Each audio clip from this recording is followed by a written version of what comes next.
আমিষা আর সোহাগ নামে এই দুইটা ছেলে আর মেয়ে প্রেম প্রীতি ভালোবাসা করতো ভাই। এই প্রেম প্রীতি ভালোবাসার কারণে এই সোহাগ নামের ছেলেটাকে 4 বার করে জেল খাটাইতেছে ভাই। 4 বার করে জেল খাটাতে মেয়ের বাবা মা এবং মেয়ের খালাতো ভাই। ভাই এটা কিসের দরকার ভাই? একবার প্রেম প্রীতি করছে তাই কী সমস্যাটা ভাই? যদি তোমাদের যদি ভালোই না লাগে তাহলে তোমাদের মেয়ে এখানে আসে কেন ভাই? তাই আপনাদের উদ্দেশ্যে একটা কথা বলছি ভাই, প্রেম প্রীতি খারাপ জিনিস না ভাই। মেয়ের ভালো লাগছে, আপনারা কীরকম ধরনের বাবা? মেয়ের ভালো লাগছে, মেয়ে বলতেছে বলে আমি বাবা মা চাই না, আমি যার সাথে গেছি আমি তারই চাই, সে তো সোহাগেরই চায়। আপনারা 4 বার করে নিয়ে গেছেন, 4 বার করে নিয়ে যাওয়ার পরেও এই মেয়েটা আপনাদের কাছে থাকতে চাইতেছে না, এই সোহাগ নামে ছেলেটার কাছে আসতে চাইতেছে। তাহলে আপনাদের কি সমস্যাটা? মনে করেন সোহাগের কি একবার গরিব দেহে কি তার কোনো ভালোবাসার কোনো মূল্য নাই কে? সে আপনারা আবার বলতেছেন বলে মেয়ে আপনাদের বিয়ের উপযুক্ত হয় নাই কে? আরে ভাই, দর্শক ভাইয়েরা যারা এরকম ধরনের কথা বলতেছেন এবং কি মেয়ের বাবা, মেয়ের খালু, মেয়ে খালাতো ভাই যারা বলতেছেন বলে মেয়ে বিয়ের উপযুক্ত হয় নাই, দর্শক ভাই আপনাদের উদ্দেশ্যে আমি আর একটা কথা বলতেছি। একটা মেয়ে ইন্টার সেকেন্ড ইয়ারে পড়ে, ইন্টার সেকেন্ড ইয়ারে যদি একটা মেয়ে পড়ে থাকে তার বয়সটা কত হতে পারে? আপনাদের কাছে প্রশ্নটা আমি থাকলো, একটা মেয়ে যদি ইন্টার সেকেন্ড ইয়ারে পড়ে সে মেয়েটা কি বিয়ের বয়সে হয় নাই? সে মেয়ে কি উপযুক্ত হয় নাই বিয়ার?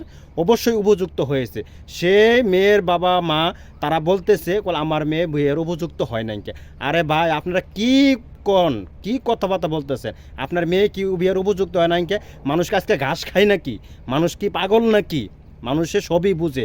একটা মেয়ে ইন্টার সেকেন্ড ইয়ারে পড়লে সে মেয়ে বলে বিয়ের উপযুক্ত হয় না, এটা আপনাদের কথা না, এটা আপনাদের মামলা খালি করতেছেন। গরিবেরা আপনারা কেমনে ঠকাইবেন এই জিনিসটাই খালি আপনারা বুঝতেছেন। গরিব বলতে কি সেই ছেলেটা কি মানুষ না? সে ছেলেটা কি আপনার মেয়েকে এমনিকে ভালোবাসছে?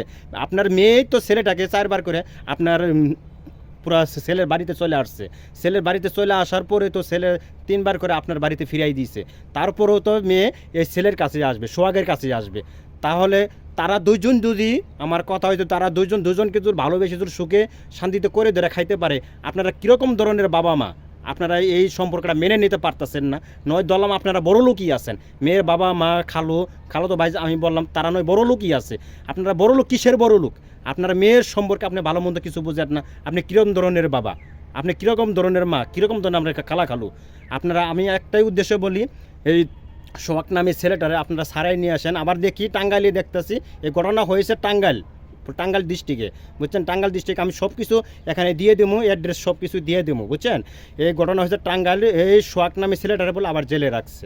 সোহাগ নামে ছেলেটারে জেলে রাখছে, জেলে রাখে এখনও বর্তমান জেলে আছে।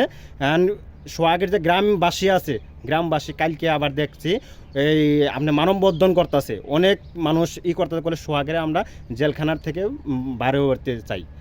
তাই যদি সোহাগ নামে ছেলেটা ভালোই না হইতো তাহলে কি আর এই যে আপনি গ্রামবাসী মানববন্ধন করলো বলেন? আপনারা গ্রামবাসীকে কোনো আন্দোলন করতো? গ্রামবাসীর কাছে ভালো আছে বিদায় মেয়েরও তো কোনো দোষ নাই আমি দেখতেছি এটার ভিতরে। সব দোষ মেয়ের বাবা এবং মেয়ের মা, মেয়ের খালাতো ভাই। মেয়েও একমাত্র দিছে, আপনার জবানবন্দি দিছে এটার ভিতরে। আর তাই আপনাদের বলতে আপনারা কীরকম ধরনের বাবা মা? প্রেম ভালোবাসা করছে বিদায় কি তাদেরকে আপনারা মেনে নেওয়া যায় না? 3 বার করে আপনারা নিয়ে গেছেন, 4 বার মাথায় সে মেয়ে আবার ছেলের কাছে আসছে, সেই ছেলেটারে নিয়ে আবার পুলিশের কাছে দিচ্ছেন, আবার জেলখানায় নিয়ে রাখছেন। আপনারা কীরকম ধরনের বাবা?